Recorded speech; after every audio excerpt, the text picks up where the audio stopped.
All right. Hey, we're going to get some good fishing fun with my dad, Denny Decker, here again today. So, the question I want you to answer today, Dad, is what would you use? Like, what if somebody's just going out on a dock and they want to go fishing for like something small, some crappies, something like that? What would you suggest that they use, kind of tie up and go from? Okay, you could either use a plain hook, just a plain hook with a lead sinker a foot above it, or you can use this as a lead jig head. This is more commonly used nowadays. People use these a lot more than a plain hook. It's a regular lead head jig, and this is a real small one. It's like 16th ounce. What do they cost in the store? Oh, you can get these about 3 or 4 for $1. Okay. Yeah, that's about what they. Seems like quite a bit for what they are, but they're about 25 cents a piece. Okay, on here you can put either a angleworm, a wax worm, a piece of night crawler, a minnow. You can hook a minnow through the back, hook a minnow through the lips. Either way works. I mean, if fish are going to bite, and it doesn't really matter how you hook them on, they're going to bite it. But you can use any different kind of bait on here. Or you can use, if you don't have live bait, which all those I mentioned are called live bait, you can use artificial bait, which these are twister tails. They're plastic. They come in all different colors, all different flavors. And lots of people use these. These have this one has a 3 split tail on it. Some have a paddle on the end where it flips in the water. Some are just straight. But you can put this on the jig. You just thread it on and go the length of the hook. By the way, that's what this little thing on the jig is for. It's called a keeper.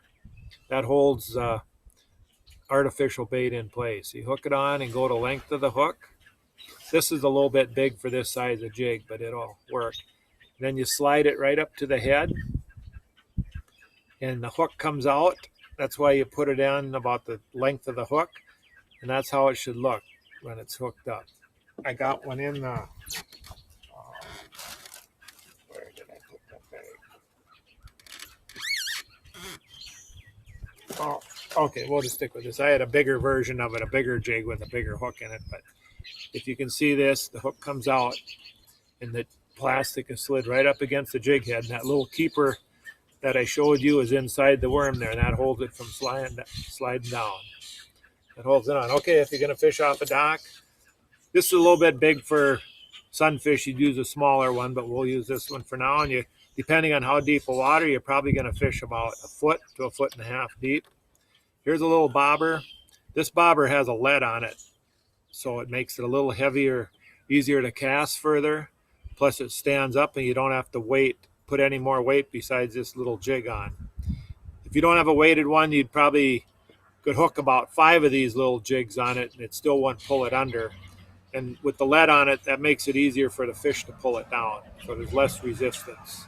That's why they put that lead on there, for casting and for the resistance. Okay, then you just clip that on the line. You can wrap it once or twice so it doesn't slide. Sometimes if you only clip them on, some bobbers, they slide, like this one slides pretty easy. So sometimes when you cast, you might want to wrap it around once or twice. That's how you'd go and fish off a dock. You can throw that out as far. It all depends. Some docks you can cast and you're into 10 feet of water. Some you're into 4 or 5. Then you might want to fish a little deeper, but panfish will come up and get it. So fish about a foot, 18 inches usually is about adequate. Perfect. And they could use a hook on there if they just have a hook. You could use that instead of the jig. Just a plain hook. If you don't have just a plain hook and no sinker, it will eventually fall down. And it's best to have a lead here to make it go down. But with a leaded bobber like this, you could use just a plain hook and a wax worm, and that's a real good way to do it, or a real small leech on a plain hook.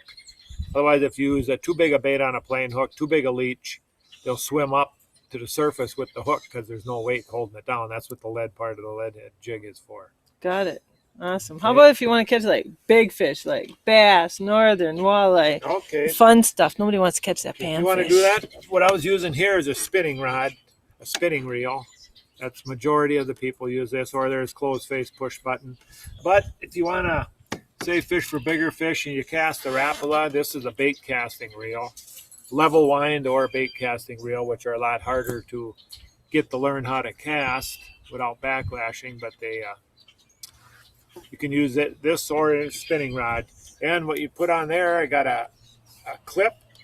You can tie it right to your line, tie the knot that we showed, or you can use this as a clip with no swivel, no leader. It's just a plain clip, so you can take baits on and off real fast. Those are super cheap too. Yep. You can buy these for 10 for $1, and you can clip anything you want onto that. You can clip. Say you want to cast off a dock and cast in a Rapala. Okay, this is a big Rapala, but here's a Rapala. That's a swimming bait, crankbait they call them, swim baits. So you just hook that on, and that'll work for the action. Will be good with that clip. But if you use a real long leader on it, that'll disrupt the action. The action won't be quite as good. So you just want to use probably just a clip or tie it direct. Reason we use the clip just so you can take them on and off real fast. I see a lot of people use leaders, but I don't see you use leaders very much. Probably just No, don't. you don't. You can use leaders, but my theory is you get more bites without leaders, but you do get bit off. Northern fish will bite them off. Here's what we're talking about is a leader. This is the leader. This is the short one, but this is the leader. See, it's got a swivel on it. It's a lot thicker.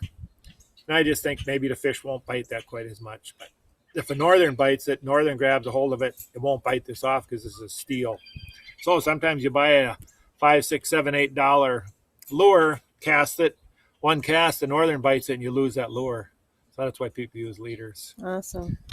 All right, so jigs. If you're going with a jig and a bobber, if you're going with the little fish, panfish, crappies, sunnies, and usually some sort of a Rapala or crankbait if you are going off of a dock with trying to get the big stuff. So awesome. Thanks, Dad.